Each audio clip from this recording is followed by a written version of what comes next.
दोस्तों अक्सर पुरुष आके हमें शिकायत करते हैं कि उनकी जो फीमेल पार्टनर है या जो उनकी वाइफ है, उनकी जो सेक्स में रुचि या सेक्स में जो इंटरेस्ट है वो बिल्कुल खत्म हो गया है और उसके कारण उनका जो वैवाहिक जीवन है वो काफ़ी प्रभावित हो रहा है।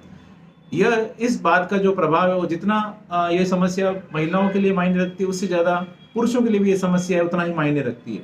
दोस्तों जिस तरह से हमें भूख लगती है तो हमें खाना खाने की ज़रूरत महसूस हुई, हम खाना खाते हैं, उसी तरह से हमारे शरीर की एक आवश्यकता, एक नीड होती है सेक्स, और वह जो सेक्स है उसकी पूर्ति सेक्स के द्वारा की जाती है। तो दोस्तों आपके जीवन में हेल्दी रिलेशंस के लिए सेक्स का एक बहुत ही महत्वपूर्ण स्थान होता है, जिसकी कि समय-समय पर पूर्ति होना भी बहुत ज़रूरी होता है।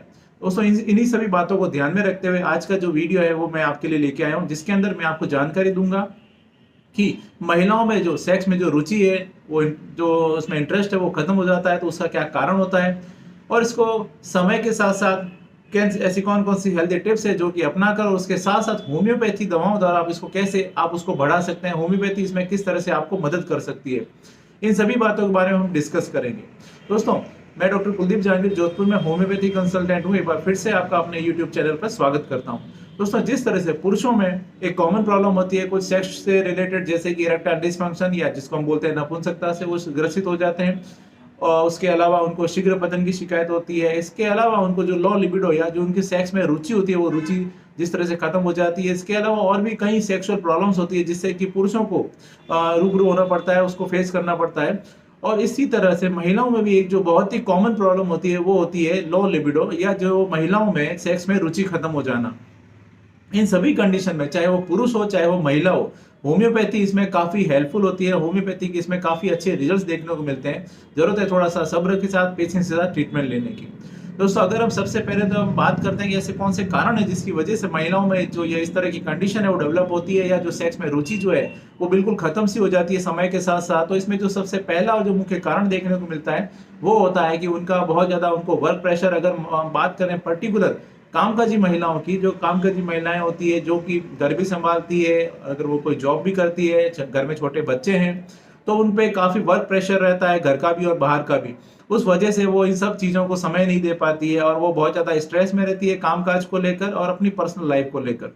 और उसकी वजह से भी उनको थकान के कारण, स्ट्रेस के कारण उनको ये जो इस तरह की कंडीशन है वो डेवलप हो जाती है और उसमें धीरे धीरे समय के साथ साथ सेक्स में जो रुचि होना चाहिए वो बिल्कुल खत्म सी होने लग जाती है। यह इसका एक बहुत ही बड़ा और एक मुख्य कारण देखने को मिलता है। दूसरा जो बड़ा कारण होता है वो होता है पुरुषों में, अगर उनमें सेक्सुअल किसी तरह का सेक्सुअल वीकनेस है, इरेक्टाइल डिसफंक्शन से वो ग्रसित है, या उनको बहुत जल्दी डिस्चार्ज हो जाता है, शीघ्र पतन की उनको शिकायत है, जिसके कारण वो अपनी फीमेल पार्टनर को सेटिस्फाइड नहीं कर पाते हैं, तो उसकी वजह से भी कई दफा ये देखने को मिलता है कि महिलाओं में धीरे धीरे आगे जाकर उनमें सेक्स में जो रुचि है वो रुचि खत्म होना शुरू हो जाती है और उनमें जो सेक्स में इंटरेस्ट होना है वो इंटरेस्ट धीरे धीरे वो गायब हो जाता है और वो सेक्स में बिल्कुल रुचि नहीं ले पाती है। और ऐसी जो कंडीशन होती है उस कंडीशन में महिलाएं खुलकर अपने पार्टनर को, अपने हस्बैंड को बोल भी नहीं पाती है। यह भी एक बहुत बड़ा कारण है जो कि देखने को मिलता है। एक और जो बहुत बड़ा कारण देखने को मिलता है वो होता है शरीर में होने वाले हार्मोनल चेंजेस। महिलाओं को उनके जीवन काल में अलग अलग दौर से गुजरना पड़ता है। उनको जब वो उनको मेंसेस आना स्टार्ट होते हैं उसमें उनका हार्मोन लेवल अलग होता है, जब वो प्रेगनेंसी में होती है उनका अलग हार्मोन लेवल होता है। इसके अलावा जब वो मेनोपॉज में जाती है तो उसमें भी उनका हार्मोन लेवल जो होता है वो अलग होता है। इसके अलावा भी मंथली जो साइकिल होती है, मेंस्ट्रुअल साइकिल होती है, जो 28 डेज का उनका पीरियड्स वगैरह का जो भी पीरियड्स होता है, इस पीरियड के दौरान भी उनके हार्मोनल उनको काफी चेंजेस होते हैं, जिसके दौरान भी उनको काफी शारीरिक रूप से, मानसिक रूप से काफी उनको उतार चढ़ाव से होकर गुजरना पड़ता है। उसके कारण भी कई दफा उनमें, महिलाओं में ये इस तरह की कंडीशन है वो डेवलप होना शुरू हो जाती है और वो धीरे धीरे उनमें सेक्स में जो डिजायर होना चाहिए वो धीरे धीरे उनमें फ्लक्चुएशन देखने को मिलता है, उसमें कमी आ सकती है। इसके साथ साथ दोस्तों अगर महिलाओं में उनके अगर ड्यूरिंग इंटरकोर्स सेक्स के दौरान उनको अगर बहुत ज्यादा पेन होता है, विजाइन में ड्राइनेस रहती है, तो उसके कारण भी उनको जो पेन होता है, पेन के कारण वो उसका आनंद नहीं ले पाती है, उसके कारण भी उनको सेक्स में जो धीरे धीरे अरुचि या सेक्स में जो डिजायर होती है वो धीरे धीरे खत्म होना शुरू हो जाती है। यह भी इसका एक बहुत बड़ा कारण है वो देखने को मिलता है। इसके अलावा दोस्तों अगर महिलाओं में किसी तरह की कोई डिजीज से वो ग्रसित है, कोई पुरानी बीमारी से वो ग्रसित है, उसके अलावा उसके साथ साथ कुछ मेडिसिन भी अगर वो ले रही है, चाहे वो उसमें थायराइड की प्रॉब्लम है या उनको डायबिटीज है, उनको ब्लड प्रेशर है या उनको आर्थराइटिस की शिकायत है, ऐसी कुछ क्रोनिक प्रॉब्लम से अगर वो गुजर रही है तो उसके कारण भी उनको इस तरह की जो समस्या है वो आ सकती है। अब इसका एक बड़ा कारण होता है वो देखने को मिलता है। इसके साथ साथ ही अगर वो बहुत ज्यादा एंजाइटी में है, बहुत ज्यादा वो डिप्रेशन की शिकार है, एंटी डिप्रेशेंट ले रही है, और उसके साथ साथ ही उनका अगर अगर पास्ट में कभी सेक्स को लेकर उनका बहुत बुरा एक्सपीरियंस रहा है, उनको हैरेसमेंट हुआ है, तो उसकी वजह से भी धीरे-धीरे उनको इस तरह की कंडीशन है वो देखने को मिल सकती है। यह भी इसका एक बहुत बड़ा कारण जो है वो देखने को मिलता है।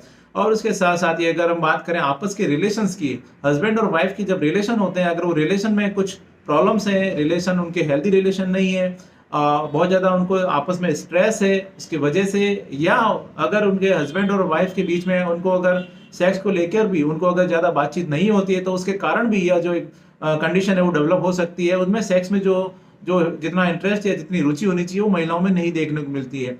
यह कुछ मुख्य कारण होते हैं जो कि अक्सर देखने को मिलते हैं महिलाओं में, उनकी जो सेक्स है, सेक्सुअल लाइफ है, डिस्टर्ब होने के या सेक्स में इंटरेस्ट खत्म होने के। अब हम बात करते हैं कि अगर इस तरह की कंडीशन डेवलप है हो गई है, तो इसमें आपको होम्योपैथी किस तरह से मदद कर सकती है, और उसके साथ-साथ कौन सी ऐसी टिप्स हैं जो कि अगर आप अपनाते हैं तो इसमें काफ़ी आपको मदद मिलती है।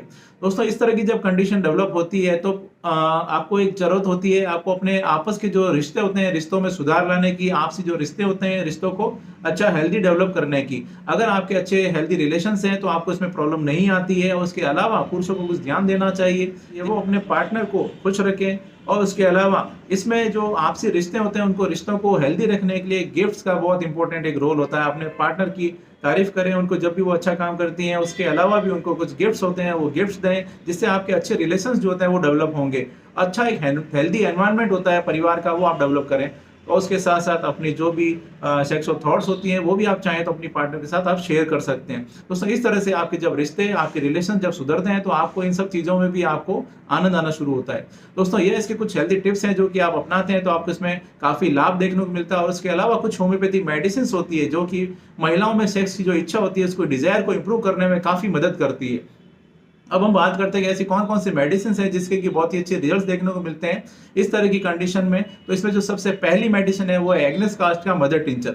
एग्नेस कास्ट मदर टिंचर इसमें काफ़ी हेल्प करता है। पुरुषों में जिस तरह से सेक्सुअल वीकनेस में लाभदायक होता है एग्नेस कास्ट, उसी तरह से महिलाओं में भी सेक्स की डिजायर को इम्प्रूव करने में एग्नेस कास्ट का मदर टिंचर बहुत हेल्प करता है। इसको लेने का तरीका होता है 10-10 बूंद दिन में 3 बार आधे कप गुनगुने पानी के साथ आपको सिप बाय सिप पीना होता है। इसके बाद में जो नेक्स्ट मेडिसिन है वो होती है डेमियाना का mother tincture. Damiana mother tincture को भी लेने का तरीका है 10-10 बूंद दिन में 3 बार आधे कप गुनगुने पानी में डालकर सिप बाय सिप पीना होता है। यह भी पुरुषों में भी जितना लाभदायक होती है उनको इरेक्टाइल डिसफंक्शन के लिए, नपुंसकता के लिए, उसी तरह से महिलाओं में भी सेक्स की जो रुचि खत्म हो जाती है उसको इम्प्रूव करने में भी काफ़ी हद तक हेल्पफुल होता है डेमियाना का mother tincture. Damiana mother tincture को भी लेने का तरीका है 10-10 बूंद दिन में 3 बार आधे कप गुनगुने पानी में डालकर सिप बाय सिप। इसके बाद में जो नेक्स्ट मेडिसिन है वो है ओनोस्मोडियम 200। ओनोस्मोडियम 200 भी अगर महिलाओं में सेक्स में रुचि जो है वो बिल्कुल खत्म हो गई है, इसके अलावा उनको जो इच्छा है वो बिल्कुल भी नहीं होती है, उसके साथ साथ उनको हेडेक रहता है, सर में दर्द बना रहता है, ऐसी कंडीशन में ओनोस्मोडियम बहुत अच्छा काम करती है। ओनोस्मोडियम 200 को लेने का तरीका होता है 3 बूंद डायरेक्ट जी पर दिन में केवल 1 बार। समय के साथ साथ इसकी पोटेंसी जो होती है इसकी वो भी बढ़ाई जा सकती है। नेक्स्ट जो मेडिसिन है दोस्तों वो है म्यूरेक्स परपुरा। म्यूरेक्स परपुरा 30s में अक्सर काम में ली जाती है और इसके भी बहुत अच्छे रिजल्ट्स देखने को मिलते हैं। म्यूरेक्स परपुरा अगर सेक्स की बिल्कुल इच्छा नहीं होती है तो इस तरह की जो कंडीशन होती है उसमें सेक्स की डिजायर को बढ़ाने में काफ़ी हेल्प करती है महिलाओं में। म्यूरेक्स परपुरा को 30 को लेने का तरीका है 3-3 बूंद डायरेक्ट जी पर दिन में 3 बार, सुबह, दोपहर और शाम। नेक्स्ट जो मेडिसिन है दोस्तों वो है सीपिया 30। सीपिया 30 में अगर महिलाएं सेक्स के प्रति उदासीन है बिल्कुल, या वो उनके मन में हमेशा उदास रहती है, उनको किसी काम को करने में इच्छा नहीं रहती है, उसके अलावा उनको पेट के निचले हिस्से में ऐसा लगता है कि उनका जो शरीर है वो शरीर में से धीरे धीरे उनका शरीर जो है वो वैजानिक थ्रू बाहर निकल आएगा, कुछ कंटेंट है वो शरीर से बाहर आ रहा है, और इसके साथ साथ ही उनको वैजाना में काफ़ी ड्राइनेस रहती है, सेक्स में उनको पेन रहता है, ऐसी कंडीशन में उनको अगर लिकोरिया रहता है, ऐसी कंडीशन में सीपे 30 बहुत अच्छा काम करती है। सीपे 30 को भी लेने का तरीका होता है 3-3 बूंद डायरेक्ट जी पर दिन में 3 बार, सुबह, दोपहर और शाम। दोस्तों ये इसकी कुछ मुख्य होम्योपैथी मेडिसिन होती है जिसकी बहुत ही अच्छे रिजल्ट देखने को मिलते हैं। अगर महिलाओं में सेक्स में बिल्कुल रुचि खत्म सी हो गई है, उनको सेक्स की इच्छा नहीं होती है, तो इसके अलावा और भी बहुत सारी मेडिसिन होती है जो कि सिम्टम को ध्यान में रखते हुए दी जाती है, तो और अच्छे रिजल्ट देखने को मिलते हैं। दोस्तों इसीलिए आप कोई भी होम्योपैथी मेडिसिन लेते हैं हमेशा अपने चिकित्सक की सलाह अनुसार लें तो बेहतर रहता है, सेल्फ मेडिकेशन ना करें। दोस्तों इसके अलावा भी महिलाओं में होने वाली और भी कुछ प्रॉब्लम्स होती है जैसे कि अगर उनको पीसीओडी की शिकायत है, ओवरी में सिस्ट है, उनके मेंसेस इरेगुलर है, उनको फैलोपियन ट्यूब्स में ब्लॉकेज आ रहा है, यूट्राइन फाइब्रॉइड्स है, उनको थायराइड की शिकायत है, या उनके और भी कोई भी उनको इस तरह की जो प्रॉब्लम है जिससे उनको गुजरना पड़ रहा है, तो ऐसी कंडीशन में भी होम्योपैथी काफ़ी कारगर होती है। मैं आपको सजेशन दूंगा, अगर इस तरह की कंडीशन से गुजर रही हैं तो आप एक बार होम्योपैथी जरूर लें। होम्योपैथी इसमें काफ़ी आपको हेल्पफुल हो सकती है। दोस्तों इसी तरह मेरे साथ जुड़े रहें, इस चैनल को सब्सक्राइब करें, बेल आइकन जरूर दबाएं ताकि मैं जैसे ही कोई नेक्स्ट वीडियो अपलोड करूं आपके पास उसका नोटिफिकेशन आ सके। जय हिंद।